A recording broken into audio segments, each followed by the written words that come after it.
What's going on, everyone?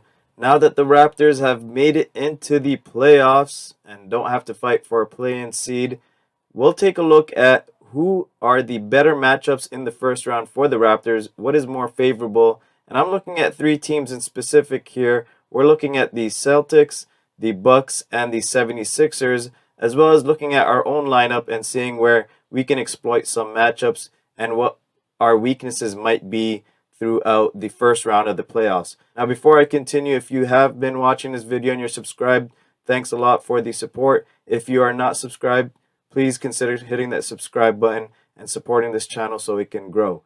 Now, let's get straight into it. I mean, if we're looking at the Celtics as a possible first round matchup, and it seems like it might be likely, however, the scenario is it might not happen at all. However, if we did have to match up against them, I don't like this matchup. To be honest, Jaylen Brown and Jason Tatum have been going off, especially in the second half of this season, and they're averaging 50 points per game combined. So if we're taking a look at that, and we're seeing that they can definitely go one-on-one, and in the playoffs, when it comes down to matchups, one-on-one game is probably something that has to be used because the teams will be exploited in terms of their running their plays, and they'll be figured out as soon as the third game happens. So you have to have your superstars match up and your superstars go off. And in this case, for the Celtics, they have two guys that are capable of doing that in Jaylen Brown and Jason Tatum. But I'm looking at other guys that are key for them as well. We got guys that are like Al Horford, and they added Derek White, which is a key pickup that they had that could add some points. Marcus Smart, a defensive beast, right? And then they actually lost Robert Williams, who was doing amazing, right? And they're saying that he's going to be possibly showing up at the end of April, which could be at the end of the first round, possibly. Who knows how far Robert Williams will go and how healthy he actually is. However, just taking a look at their roster and their key guys, I'm kind of afraid of Jaylen Brown, Jason Tatum more so, like I said, but they got guys that can score. They got a good bench, right? And they got a good defensive team. Boston is first in opponents' points per game and third in rebounds per game, right? And that changes without Williams, of course, but he could be back, like I said, at the end of April. And throughout the regular season, we were 2-2 versus them, and we struggled in that last game where we went to overtime. I was actually at that game. It was a pretty cool game to watch, especially for a fan going to overtime. However, we struggled against a team like that without Jason Tatum, Jaylen Brown, Robert Williams, or Al Horford in that game. And so in the playoffs, that might be a problem for us because they have a lot of rotational players that can match up. However, like I said, it might not be a matchup that we see at all in the playoffs, in the first round especially. So let's move on to the next possible matchup, which is the Milwaukee Bucks. And during the regular season, we were actually 3-0 against them, and we won that most recent matchup, which was great. However, they do have Giannis Antetokounmpo. I was going to say the Greek Freak, and he's been going off this year. He's showing leaps in his game in terms of improvement, and he could easily be in the conversation of MVP this season as well. The team itself, the Milwaukee Bucks, are second in rebounds per game and fourth in points per game, but they're not great defensively, surprisingly. They're 18th in opponents' points per game, which for the Raptors, that helps them out in terms of a longer series, in a 7-game series versus the team. But one thing to keep an eye out for the Milwaukee Bucks, if we do end up matching with them in the first round, and we could fall into like 5th or 6th seed depending on the last few games of the season, but they have 6 guys that average 10 plus points per game, which is very hard to stop in the playoffs because they can always get guys that are confident enough to go in and put some points up on the board. They have Giannis and Middleton, who have been working together for a few years now, and then they add Drew Holiday as well, who's a threat defensively but also can put up points offensively.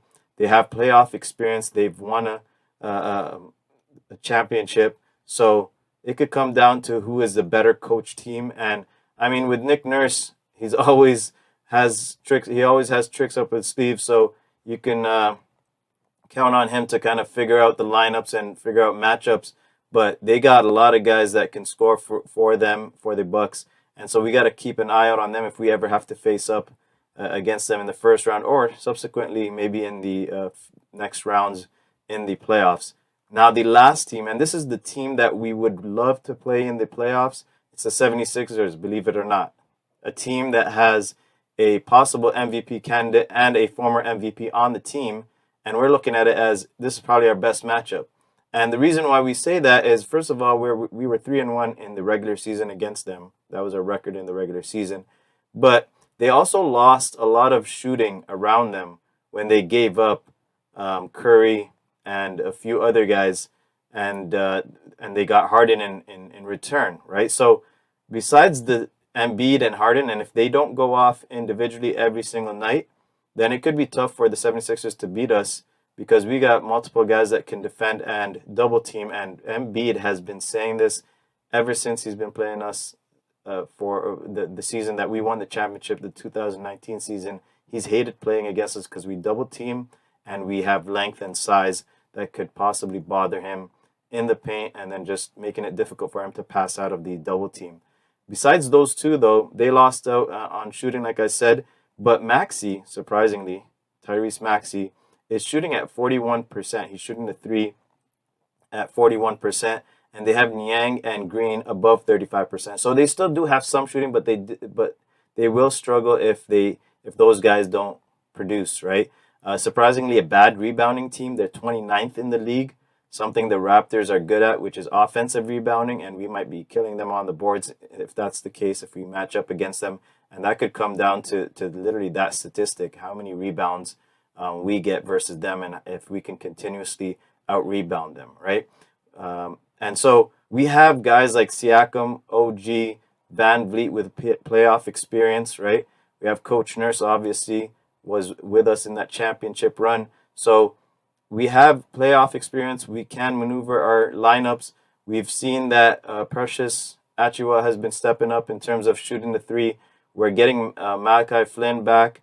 So guys like that will be critical in the playoffs, especially if our guys are fatigued, but also if they're lingering with injuries, and especially Van Vliet. That's one guy that we need to keep an eye out on. Barnes is going to be tested for sure in this first round of the playoffs. He's a rookie, and I think he's going to be our X factor, because if he is able to keep his composure in the playoffs and produce at a high level as he's been during the regular season, I think that's the guy that's going to help us into the next round, or get us to the next round, and hopefully into the Eastern Conference Finals. We also have Gary Trent Jr. obviously, and he's kind of streaky, and he's been streaky throughout the whole season. But if he can get his shooting going in the playoffs, especially, and our guys can find him and set him up for the shot, then he can also be very critical for us in our quest to the Eastern Conference Finals, and if not the finals. But the Raptors are 9th in rebounds per game, and we're 6th in opponents' points per game, so we're pretty good defensively. And playing a one-on-one game is not so bad in the playoffs, and we got guys that can do that, because that's almost half our offense is running through Siakam and Fred VanVleet in a one-on-one situation, an isolation situation. I think for us, we match up well better against the 76ers, and we'd rather not see the Bucks or the Celtics if possible.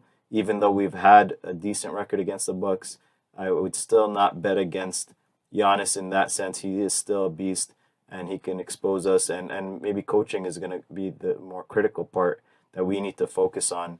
And Nick Nurse will have his hands full against any of those teams.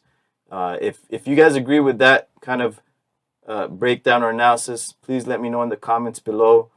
And if you'd rather see another team that I mentioned instead of the 76ers, if you'd rather see the Bucks and Celtics, let me know and why, right? So don't forget to hit that subscribe button, like, comment, share, and check out the other videos on this channel.